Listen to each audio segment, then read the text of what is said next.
Nima uchun tuxumdan polikisitozi paydo bo'ladi? Sababi nimada?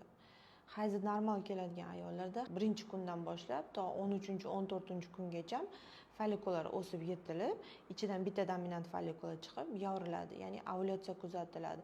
Qolgan follikular esa o'sha siklda sekin so'rilib ketadi.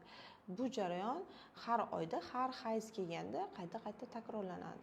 Tuxumdon polikistoz tashxisi qo'yilgan ayollarda organizmdagi insulin gormonini o'zgarishi bilan bog'liq.